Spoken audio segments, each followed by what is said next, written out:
Nationally, here in the US, many of us educators have been preparing for the zombie apocalypse over the last year. But there is another group out there that has been preparing for everything else. This group is known as the Bricoleur. You may even have some bricoleurs at your school. They might be called DIYers, they might be edupunks, they might be bootstrapping their way across the curriculum. You may know them as the crafters, the inventors, the mad scientists, and the artists. Or you might know them as the gamers, because one type of bricoleur is a gamer. Now, these bricoleurs, your gamers in the classroom, your faculty who use games in the classroom and play games themselves, may be bringing in COTS, commercial off-the-shelf games. They may be bringing in Mists of Pandaria from World of Warcraft. They may be holding weekend webinars about how to use these commercial off-the-shelf games. They might be writing about these on blog posts even. They might be touring or even having their students hold Minecraft open house tours. They're collaborating. Now, all the collaboration might look messy sometimes, but when it comes down to it, what they're really looking at is having their students play and learn. And when you play a game, it doesn't mean that you're not learning.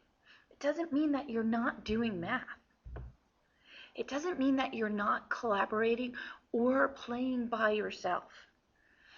The screen that we have up here is actually a Google Hangout. And in this Google Hangout, there are a number of educators who are learning how to play this game and collaborate with each other over Google Hangout using communication skills that you would see in your fighter jet pilots, your air traffic controllers, and even your emergency room teams.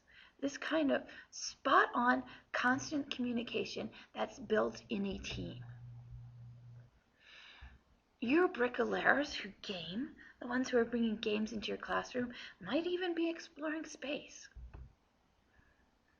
They might be creating logos. They might be bringing your students into Minecraft. And Minecraft might be the official version that's on PC, or they might be even bringing Minecraft into your classrooms using perhaps an iPad in one-to-one programs. They might also be introducing your students to a Minecraft lookalike or spin-off called Survivalcraft. But what they're really doing is they're exposing your students to the richness and vastness of games and virtual environments that span the globe. Now, these virtual worlds may be in the form of a virtual narrative. They may actually be tools that can help your students be more productive and actually even do time management. They may be boarding out different games and simulations that the students can play. So, your Bricoleur instructors might be bringing games and virtual worlds to your very classroom. They might also be creating the videos when they're in these worlds. They might be having them explore exotic places, or your Bricoleur might be going a bit old school. They might actually be DIYing board games. And here's a board game at my college that we DIY'd. What we did was we did basically a game-based learning game camp, but it was totally old school. We gave everybody a team role. We had people who were the jurists. They had to make up the rules of the game. The bard had to come up with a storyline. The architect had to come up with actually the board or the space that was going to be used. The tactician, that was the person who had to look at the gameplay. The scholar, that was the person looking at the learning objectives and everything else that needed to be done. And our builders, figured out what pieces would be used on the board game and what kind of design was going on there. For us in our game camp, we gave them an educational objective. We told them they had to look at the game mechanic, come up with a theme and rules. And what we did was we sat our teachers in a room and just told them go. We broke them into these groups and we had them do whatever it was they felt like doing. We gave them what we called a makerspace, which was really a hodgepodge of everything we could get together. What we gave them was basically a big cardboard. Every team only got one. And we gave them markers and scissors and little toy soldiers. And we gave them clay and index cards and sticky notes and marbles and buttons and anything else we could do to give them there so that they could look at how to take a learning objective that could be used in a classroom and take that and build a board game. They had to think about the space. So, were you going to do ethics monopoly? Or were you going to look at something like the game of life, but adapt it for the classroom and for your subject area? Now, these board games, we did require that they have chance. They had to decide what the players were going to be, what kind of system was going to evolve, and then also the pieces. And here are some of the pictures of what they came up with. This was Function Junction. And I can tell you that this is the game that won. This is a game where cards were given out. You would take 4 cards. All of these cards had an algebra function on it. You took your piece and your piece started at a certain number. You had to take one of the 4 cards in your hand and you could use one of those cards for as far as you could go based on the number you had to go and move towards the center. And this was also competitive because not only could you do it with your piece, you could also do it with a competitor's piece. Now, this was another game that was kind of built around the game of life, but done very differently. Instead, this was brain-based rings or brain-based rules based on a reading that students would do on brain-based learning. The student would then play the game based on how they should go forward when it came to study patterns and study habits. And here's some of the pieces as they were making them. Now, this game was very interesting. This one dealt with our learning management system, which was Desire to Learn. And this would be played inside the classroom, but would have teams competing based on their ability to correctly and quickly do whatever function was required of this game. And here's some more of the math players putting their function junction together. And for all of this, for the board game, doing it old style, school style, what we really looked at was Keller's ARC's motivational model. We were asking our faculty to make sure that there was something that grabbed their attention, that it had relevance, that the students had the confidence that they could succeed, and then there was an element that really allowed them to succeed. Now, that was our game-based design board.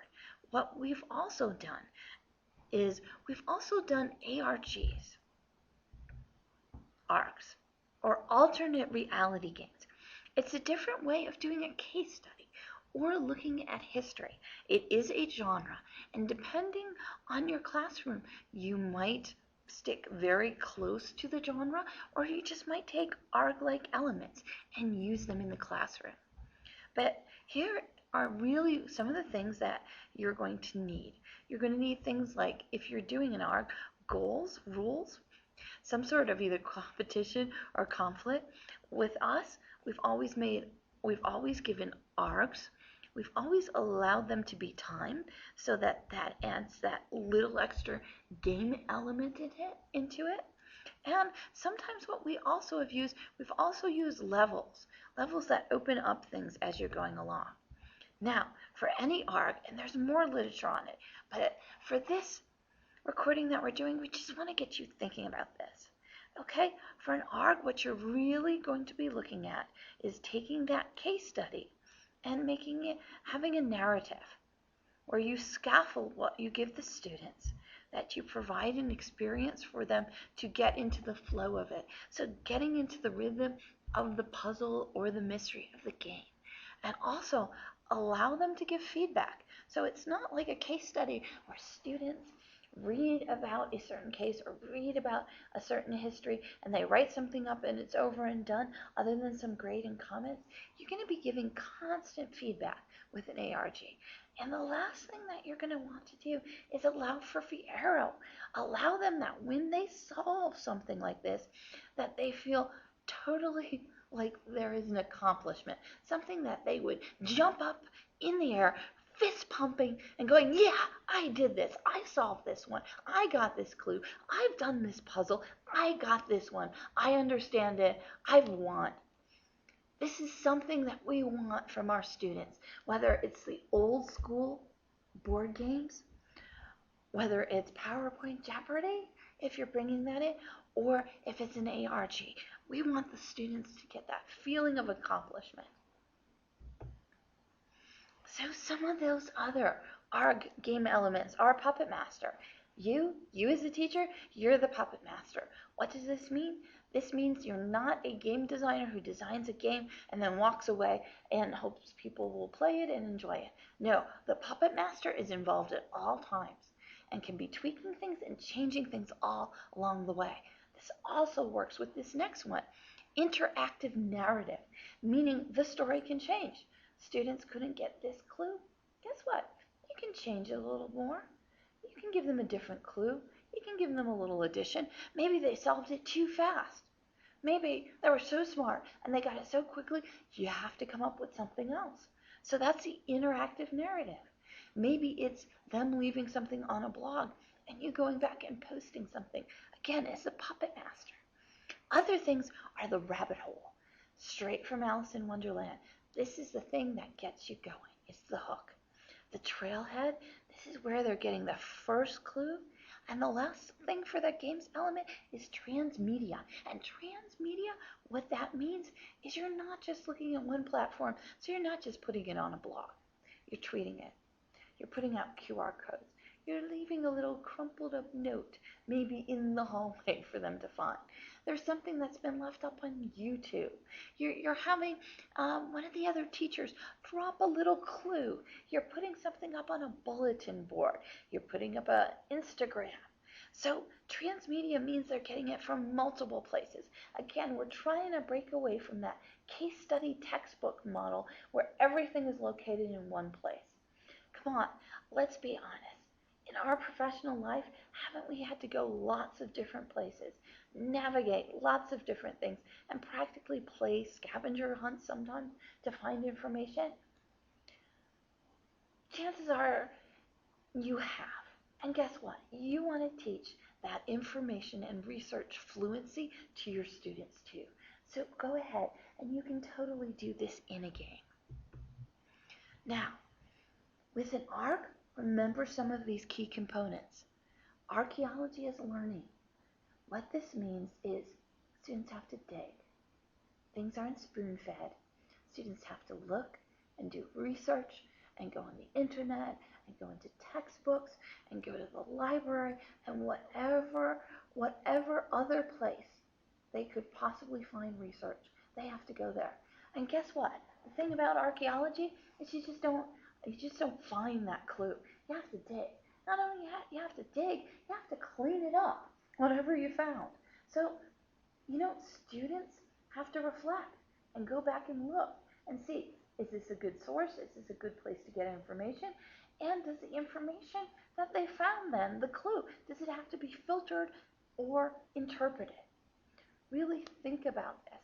Think about the higher order critical thinking skills we want to teach when we say archaeology as learning. And last but not least, a whisper may be louder than a shout. What is meant by this is give them the challenge. Let them earn that Fiero. don't have everything sitting there waiting for them, give them a whisper instead of a shout.